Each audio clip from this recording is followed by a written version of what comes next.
Bueno, buenas y gracias por darnos la oportunidad también de conversar sobre estos temas que siempre realmente nos apasionan mucho. Como bien dices, el 6GB es un centro que se funda, ¿no?, por el comandante jefe el 1 de julio de 1986. La fundación del 6GB tiene unos antecedentes que son bonitos conocer también, ¿no? O sea, ya por los años 80 habían científicos norteamericanos de Europa también que estaban trabajando en el aislamiento de los interferones. Los interferones son moléculas proteicas que, como su nombre indica, interfieren. O sea, eran moléculas que se estaban aislando, que se le estaba viendo relación con los procesos virales que se sobreexpresaban en los organismos a partir de que las personas se enfermaban con virus. Y habían un profesor finlandés y también algunos laboratorios norteamericanos que habían estado aislando estos interferones de los leucocitos de la sangre. Se interesa mucho el comandante en jefe por este avance científico, que además estaba muy relacionado con que los interferones también podrían tener algún efecto en oncología, o sea, también utilizado para el tratamiento de algunos tipos de tumores, y empieza entonces a organizar en Cuba, también cómo apropiarnos de la tecnología de la obtención de los interferones, en este caso naturales o de fuentes de los propios leucocitos. Y así nosotros sentamos, el 6GB sienta sus bases fundacionales en lo que también podríamos decir que es la base de la biotecnología contemporánea, ¿no? En esa idea, ¿no?, esa voluntad de también tener el proceso de obtención de los interferones a través del proceso de purificación de los leucocitos de la sangre. Y así hay 6 científicos renombrados que son fundadores del centro, que van a diferentes entrenamientos y entonces que adquieren la habilidad de este proceso de obtención de los interferones a partir de leucocitos de la sangre. Y es ahí en una casita que le llamamos la casita 149, que está por al lado del Centro de Inmunensayo, donde después que estos científicos regresan, que voy a mencionarlos, ¿no?, el doctor Manuel Limonta, el doctor Ángel Aguilera, el doctor Silvio Barcelona, la doctora Victoria Ramírez, el doctor Pedro López Saura y el doctor Eduardo Pentón. Ellos fueron, 6 científicos que adquirieron ese entrenamiento fuera de Cuba y vinieron y trasladaron esa experiencia aquí con un grupo de jóvenes que en su momento tenían 17 años y hoy algunos están en el 6GB y tienen ya más de 17 años, obviamente. Y se produce en Cuba en 1981 un lote ya cubano del interferón purificado a partir de leucocitos de la sangre y con actividad biológica. Y eso es un gran hito. Incluso esos interferones que fueron obtenidos en Cuba fueron utilizados en el medio de la pandemia de dengue en 1981. O sea que ya desde ese momento, que lo que se estaba haciendo de manera científica también se veía con esta perspectiva de aplicación temprana para salvar vidas.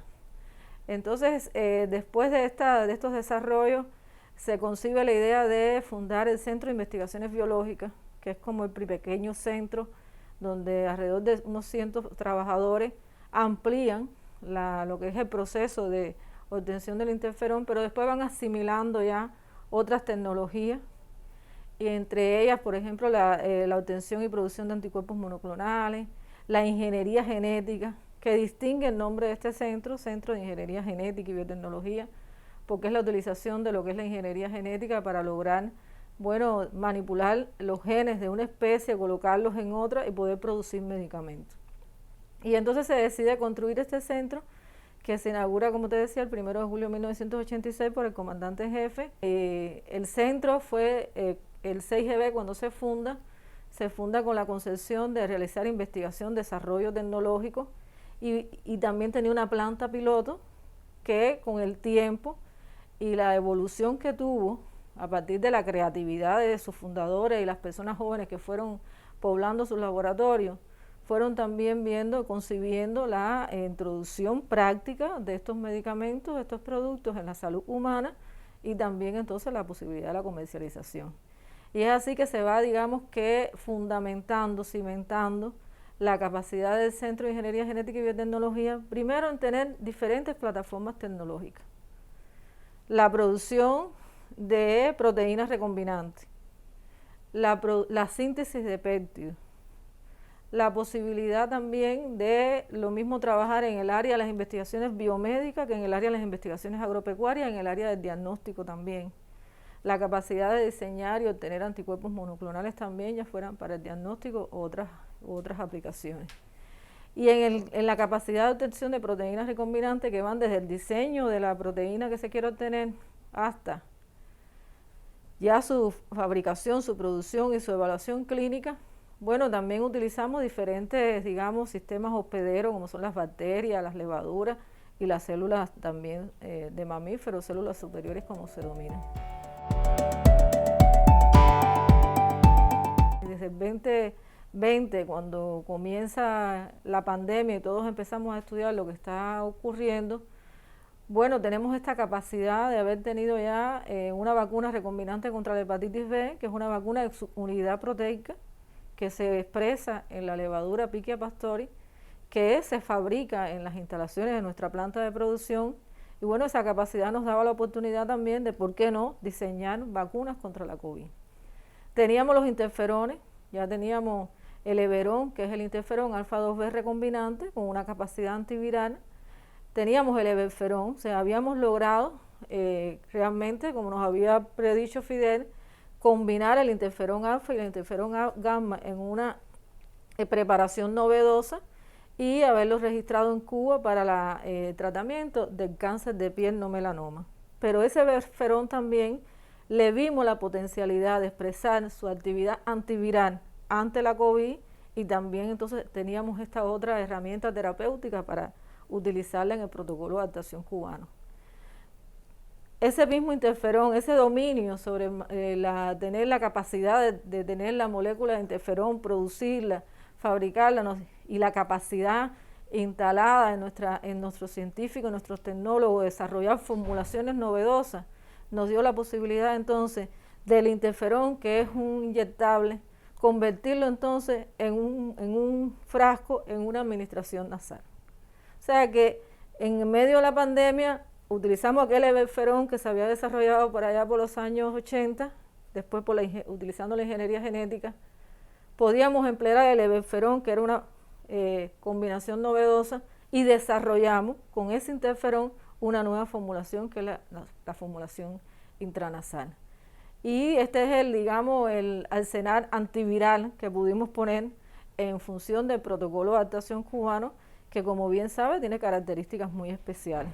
Y el interferón tenía el antecedente que, siguiendo todas las noticias que estábamos monitoreando todo, haciendo una especie de inteligencia de qué estaba pasando en el mundo, asombrándonos de las predicciones de que esto iba a durar más de un año, y bueno, las predicciones eran reales.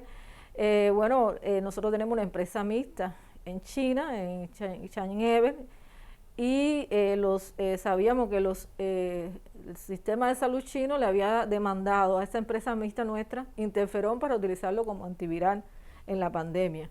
¿Por qué? Porque se había demostrado que de alguna manera este virus, el SARS-CoV-2, impide la expresión de los interferones, que juegan un papel muy importante en interferir la infección viral.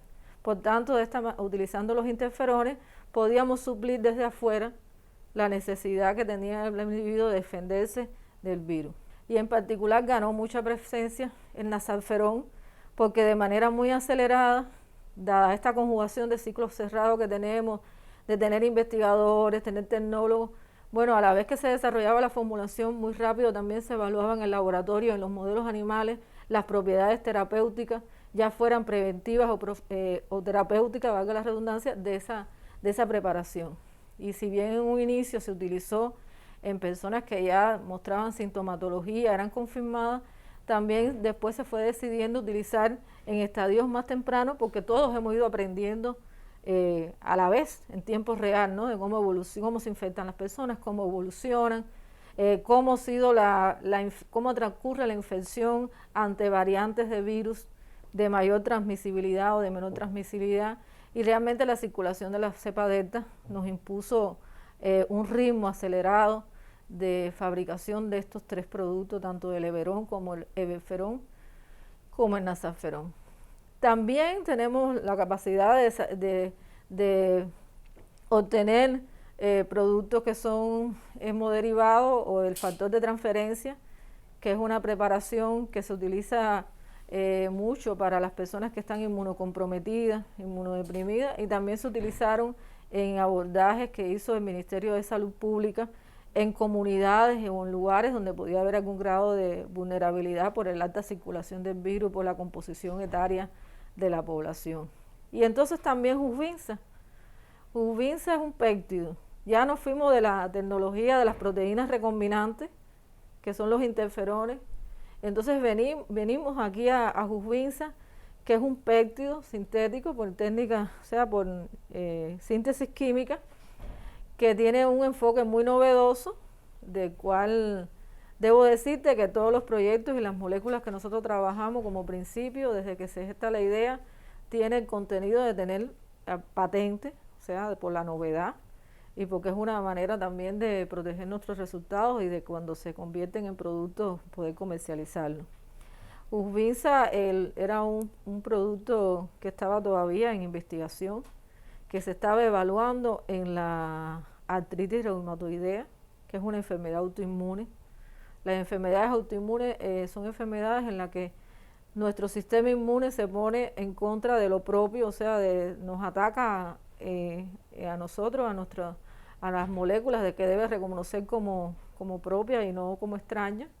Y en este caso es una enfermedad que, bueno, provoca una inflamación en las articulaciones, que las personas hacen crisis y remisión, pero que incluso cuando ya va avanzando la enfermedad, esas crisis y remisión se van acortando. Y realmente este péptido había estado demostrando en estudios clínicos que estábamos haciendo en pacientes de artritis reumatoidea un gran perfil de seguridad, pero también que las personas mejoraban cuando se le aplicaba este péptido como tratamiento. Conociendo entonces lo que se conocía en ese momento a nivel internacional, que las personas que evolucionaban a las formas graves y críticas de la enfermedad de la COVID-19 tenían un proceso inflamatorio, un proceso parecido a este proceso autoinmune. Se hablaba mucho de la tormenta de citoquinas, de una inmunidad patológica. Bueno, concebimos la hipótesis de que este péptido podría ser utilizado para controlar ese proceso inflamatorio que hacía que las personas infectadas evolucionaran hacia formas graves y críticas. De tal manera que de conjunto con instituciones del sistema de servicios médicos de la FARC, en particular con el cuerpo de los intensivistas del Luis Soto Díaz, el Hospital Naval como lo conocemos todos, se empezó primero a probar el péptido de una forma compasional, que es una manera en la que uno puede hacer accesible un medicamento a personas que lo necesitan, porque hay un compromiso entre la vida y la muerte, y los resultados de ese estudio compasional fueron muy buenos. A partir de ahí, con los resultados de ese estudio compasional, se le propuso entonces al CERMED que se extendiera, se nos autorizara una extensión del uso, y también fuimos entonces creando todas las bases para presentarle al CERMED todas las evidencias que íbamos logrando y que nos diera un autorizo de uso de emergencia. Por tanto, Jusvinza alcanza un autorizo de uso de emergencia para su empleo en la COVID en pacientes graves y críticos. Pero son tan buenos los resultados en los pacientes graves y críticos, el nivel de sobrevida superaba, en ese momento los niveles de sobrevida de los graves y los críticos andaban en el mundo alrededor de un 20%, y nosotros lográbamos llegar al 80% en pacientes críticos y en más de 80% en los pacientes graves, que también se fue ampliando la aplicación de Jusvinza a embarazadas, a niños, porque el perfil de seguridad es muy bueno, o sea, tiene un perfil de seguridad excelente, y el perfil terapéutico, o sea, la actuación es muy esperanzadora también. Bueno, a la par que evaluábamos todas las posibilidades que teníamos de las moléculas que estábamos desarrollando y los productos, se gestaron también los proyectos de vacunas contra la COVID. Cuba realmente tiene una tradición de desarrollo de sus propias vacunas, porque son varias las vacunas que están en el programa ampliado de inmunización. Y BioCuba Pharma concibió, ¿no?, crear un grupo de expertos que durante muchas semanas estuvimos reuniéndonos aquí básicamente en el Teatro del 6GB, varias instituciones compartiendo lo que estábamos leyendo en la literatura, las características del virus, cuáles podrían ser los mejores candidatos a formar parte de esa molécula que sería la vacuna, qué tecnología íbamos a poner en función de eso. Y siempre se concibió, y creo que fue muy acertado, no trabajar en un solo candidato.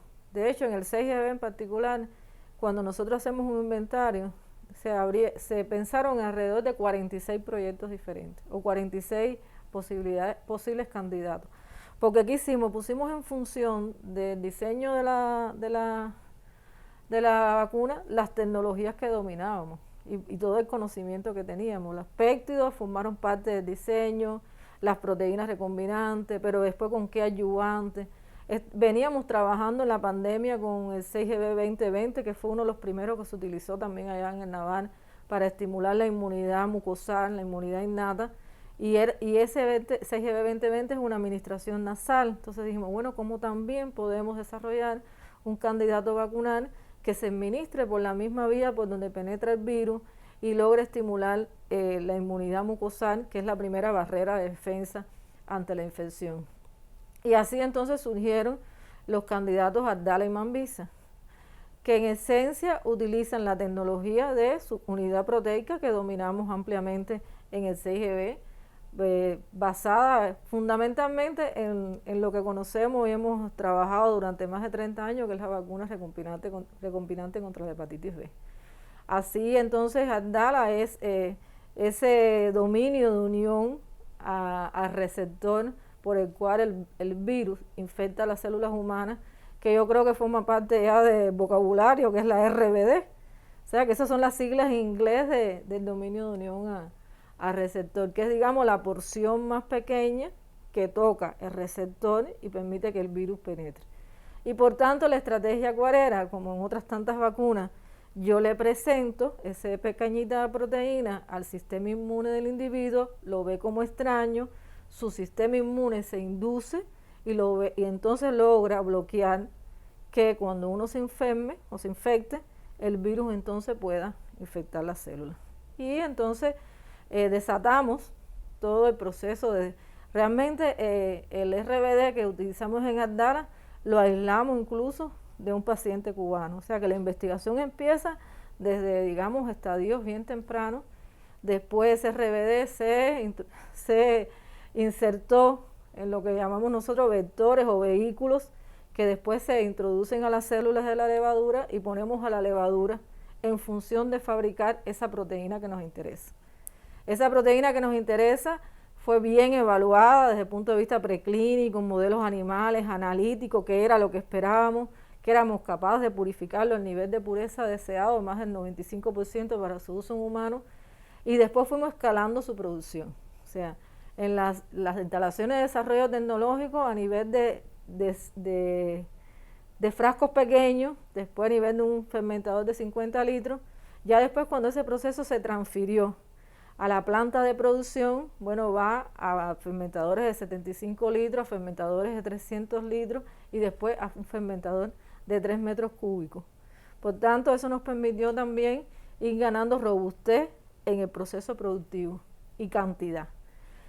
Ahora, ¿qué pasa? Que lo extraordinario de estos tiempos es que todo esto ocurrió en menos de un año, que normalmente todos sabemos que el desarrollo de una vacuna de este tipo para prevenir enfermedades toma 10, 15 años, pero bueno, en este caso creo que toda la humanidad se puso en función de que si estábamos en una pandemia en la que nos iba la vida, teníamos que también reaccionar con ese sentido de urgencia, y las regulaciones para los medicamentos y para el desarrollo de vacunas a nivel mundial y también aquí fue también establecido por nuestra agencia reguladora para medicamentos, el CEME. Bueno, hubo un acompañamiento de cómo haciendo las cosas como deben ser, podíamos poner a disposición de las personas lo más rápido posible las vacunas. Abdala comienza su primer estudio clínico el 7 de diciembre del 2020. Si bien en los estudios clínicos se evalúa la eficacia, o sea, los estudios clínicos son fase 1, fase 2, fase 3, y hay estudios clínicos también fase 4, que ya son los de vigilancia, farmacovigilancia. En los estudios clínicos se va evaluando la seguridad, es muy importante primero la seguridad, porque bueno, algo que provoque daño no tiene sentido por mucho beneficio que tenga. Ya en el estudio fase 3 se evalúa la eficacia. La eficacia te dice cuál es la capacidad de esa vacuna administrada de la manera que tú propones de proteger al individuo de infectarse. Ahí para nosotros fue muy bonito tener una eficacia de más del 92,28%, pero muy rápido pasamos también a la vida real. Los estudios clínicos es como el mundo ideal, ¿no? Usted tiene a quien se vacuna, quien no se vacuna y puede comparar los grupos. Pero después ya para evaluar cómo funcionan las vacunas, cuán buenas son o no, en el mundo real, donde todo el mundo aspira y debe ser vacunado, se evalúa lo que se llama la efectividad. ¿Y qué pasó con la efectividad de Abdala? Bueno, que hemos podido medir en varias provincias con diferentes contextos, que eso también desde el punto de vista científico es muy interesante. En La Habana se vacunó a un paso apretado, pero la vacunación nos tomó también la entrada a la variante Delta, que todo el mundo sabía que es altamente contagiosa, altamente transmisible, pero los resultados están dando que si bien se entró la variante Delta, como se estaba vacunando, empezó a subir la incidencia, pero empezó a bajar también de manera rápida, demostrándose entonces que la efectividad de la vacuna, tanto para la gravedad como para la muerte, es mayor del 90%. No siempre la eficacia y la efectividad llegan a tener tanta congruencia como la estamos viendo ahora. Y no todas las vacunas han logrado mantener más de un 90% de efectividad ante la variante Delta, lo cual, sin chauvinismo, ese es el resultado, ¿no? Esto también se logra porque nosotros tenemos un sistema de salud que tiene una organización en el nivel primario, que se puede proponer vacunar cientos y cientos y miles y millones de personas en un tiempo récord para poder después recoger estos resultados. O sea que aquí hay una combinación del sistema de salud y la industria biotecnológica farmacéutica, y qué decir de todo que en el barrio se puso en función de la vacunación, las organizaciones, todas las organizaciones en los municipios de La Habana lo pudimos constatar. Y está Mambisa. Mambisa es un concepto muy desafiante, siempre lo hemos dicho nosotros, el concepto de desarrollar una vacuna para administrar por la vía intranasal. De hecho, en una publicación de Science de julio, hablaban de solo 7 candidatos que estaban explorando la vía intranasal y uno de ellos era Mambisa. Mambisa también está sustentada en desarrollo de hace más de 15 años que nosotros tenemos de la vacuna Ebernasvac, que es una vacuna que combina 2 antígenos de la hepatitis B, el antígeno superficie del virus de la hepatitis B y el antígeno de la nucleocálcido del virus de la hepatitis B, para utilizarla como vacuna terapéutica para enfermos crónicos de la hepatitis B. Y la vía de administración es la vía intranasal. Y los estudios de laboratorio, los estudios preclínicos, los estudios en personas vacunadas habían demostrado que esta vacuna, en particular el antígeno de la nucleocálcido, tenía un papel muy bueno en estimular la inmunidad innata y ser un buen ayudante para la vía intranasal. De tal manera que decidimos combinar el RBD de Abdala, el RBD tan conocido, con el antígeno de la nucleocálcido del virus de la hepatitis B y desarrollar Mambisa. Y decirte que bueno, Abdala también tiene el autorizo de uso de emergencia para las edades pediátricas de 2 a 18 años.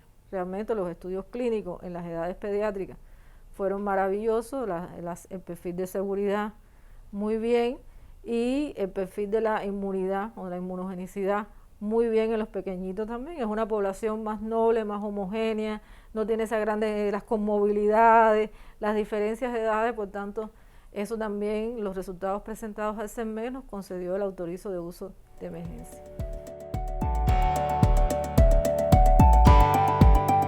El CIGB se caracteriza por sobre todo producir los ingredientes farmacéuticos activos, o sea el IFA. y en sus alianzas estratégicas para la terminación del producto, o sea, llevar el producto hasta el frasquito, que es lo que ve el individuo, ¿no? Utiliza el encadenamiento productivo, ya sea con el Centro Nacional de Biopreparado, el Biocen, y ahora para la vacuna Abdala, los laboratorios AICA. Realmente los productos que te mencioné antes, los interferones, UVINSA, el factor de transferencia, el 6GB2020, los terminamos en las instalaciones de Biocen en Bejucana. Y para la vacuna Abdala, sí, en una alianza, digamos, de nuevo, o sea, una alianza nueva. Entonces fuimos a hacer la terminación de la vacuna Abdala en las instalaciones de los laboratorios AICA, que ha sido una experiencia también muy bonita, muy buena. Realmente los laboratorios AICA, su equipo de dirección, sus equipos de tecnólogos, por primera vez hacían un producto biológico en los laboratorios AICA y lo acogieron de una manera muy innovadora, muy agresiva, en buen sentido. No había ninguna barrera, ninguna cuestión técnica o material que impidiera que se cumplieran los plazos. Y entonces también ha sido un modelo de relación empresarial muy interesante, en un contexto después de tarea de ordenamiento, en un contexto que las dos instituciones somos empresas de alta tecnología. O sea, todo este desarrollo tecnológico también ha tenido un desarrollo de negocio entre las dos empresas que subyace, ¿no? En la relación contractual, en cómo las dos empresas establecen bases contractuales y compromisos en función de lograr el resultado lo más rápido posible y siempre en función de tener la vacuna a tiempo para poder inmunizar. Eso nos ha permitido fabricar con un grado de exactitud y de consistencia los lotes de vacunas con prácticamente 0% de rechazo, ya sea aquí en la fabricación del ingrediente farmacéutico activo, ya sea en los laboratorios AICA. Y recalcar que hay muchos jóvenes en esos procesos de fabricación. O sea que eso es también meritorio. Y por otra parte, también nos ha permitido abordar ya la posible exportación de las vacunas a otros mercados. A partir de la autorización de uso de emergencia de Abdala el 9 de julio del 2021, bueno, se nos abre la oportunidad de que con algunos países, desde los gobiernos, estaban interesados en las vacunas cubanas, porque hay una tradición de que las vacunas cubanas son seguras, de que cumplimos nuestros compromisos también. Bueno, empezamos a trabajar y como se conoce, hemos exportado a Vietnam, a Venezuela y a Nicaragua y conocemos también de la aplicación de las vacunas en estos territorios. Pensamos continuar nuestra acción también de acuerdo con otros socios comerciales, porque bueno, como siempre decimos, nosotros tenemos la primera prioridad es la salud del pueblo cubano, pero también es salud si podemos aportar a la economía de Cuba.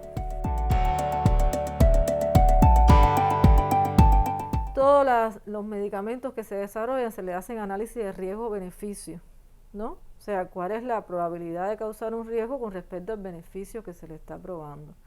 Todo medicamento que se desarrolla se le hace mucha investigación preclínica, se evalúa en modelos animales, se hacen estudios toxicológicos, de dosis única, de dosis repetida, donde se pone cientos, miles de veces la dosis que se le va a poner al ser humano.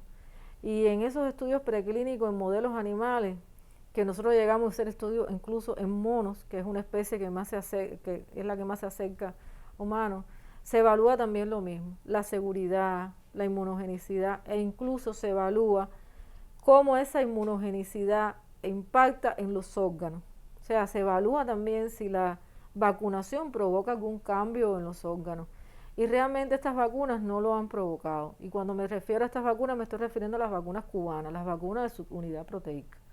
Porque estamos diciendo que estamos tomando una pequeña proteína y la estamos mezclando con un ayudante inmunológico como el hidróxido de aluminio que se ha utilizado durante cientos de años en vacunas en los seres vivos. Por tanto, la seguridad y la probabilidad de que estas vacunas o esta vacuna Abdala te provoque alguna otra enfermedad es prácticamente cero. Lo que pasa es que uno nunca debe decir que no, pero realmente es muy, muy baja, tendiendo a cero. La probabilidad de que provoque alguna enfermedad y ese perfil de seguridad y esa confianza en la tecnología es la que hace que se evolucione. Con Abdala se vacunaron las embarazadas y las madres que estaban lactando. Y ahora vamos a hacer un estudio de seguimiento de esas embarazadas y esos niños que están naciendo. Porque también a nivel de animales, de modelos animales, se hicieron estudios de reproducción. O sea, cada paso que uno da en la ciencia y en la industria biotecnológica y en la industria biotecnológica cubana está sustentado por evidencia científica, en la que el principio de que el beneficio tiene que ser mayor, mucho mayor que el riesgo, es un criterio absoluto. Y entonces también nosotros hemos vivido muchas, nosotros abrimos un correo que se llama Abdala, y entonces le dábamos mucha importancia a todas las preguntas, pero habían preguntas que realmente a veces decíamos, bueno, hubo un momento que la gente decía, después que me pongo la segunda dosis, ya me ponen el virus y me enfermo. Eso ocurrió aquí en La Habana, muchas personas tuve que responderle, o sea, no hay ninguna probabilidad de que poniéndote la vacuna te enfermes, porque la vacuna no contiene nada del virus que pueda desarrollar el proceso de infección viral, no lo contiene, no, para nada.